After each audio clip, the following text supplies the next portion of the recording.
Today, we're jumping into the world of Gemini, the communicator, the thinker, and, of course, the twin. Okay, so let's get right into it.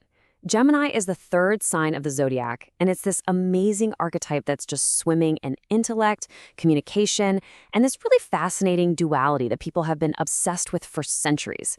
I mean, it's a sign that is all about the power of the mind and the connections we make.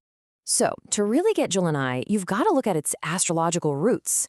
This is where we start to see why this sign has a reputation for being so quick-witted, so clever, and just always curious about everything.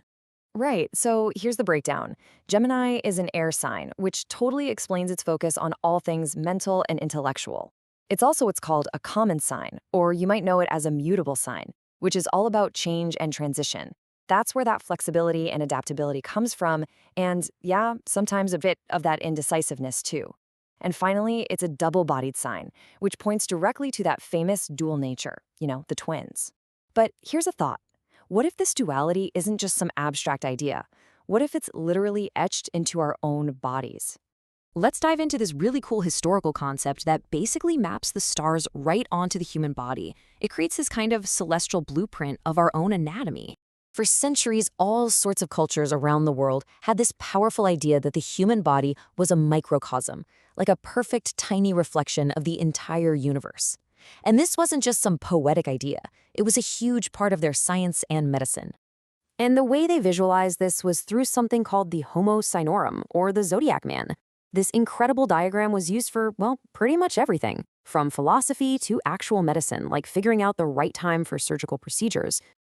This image perfectly illustrates the core principle: as above, so below. The belief was that each zodiac sign had control over a specific part of the body, creating this super intricate system that connected our physical selves directly to the heavens.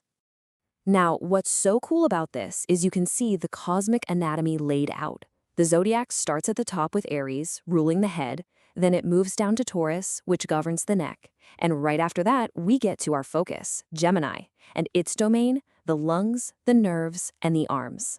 So, here's the crucial point. The parts of the body linked to Gemini are not random at all. They are literally the tools of expression, of connection, of intellectual exchange.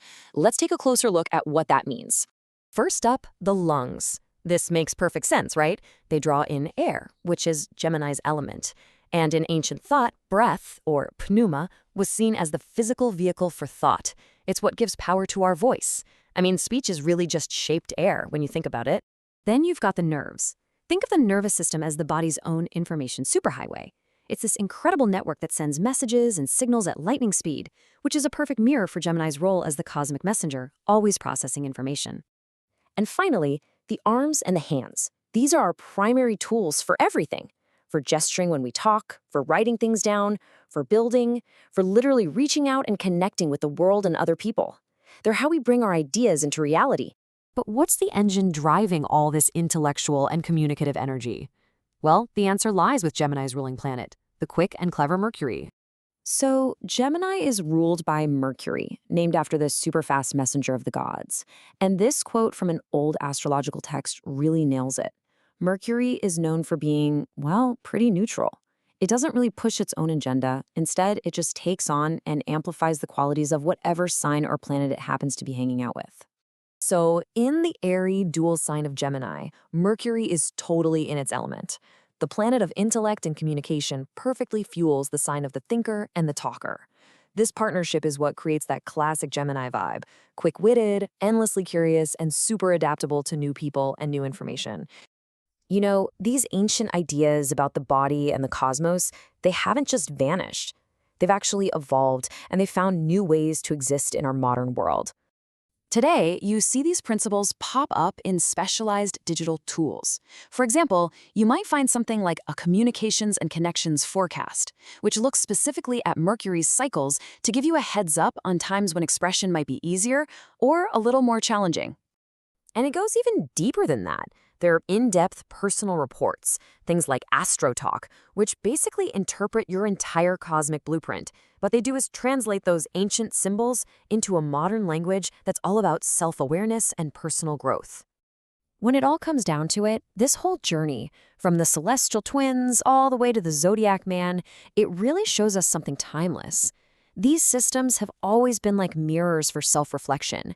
They're not just about telling the future, they're about inviting us to understand ourselves right now. So the final question isn't just what story do the stars tell, it's how are you going to choose to read your own?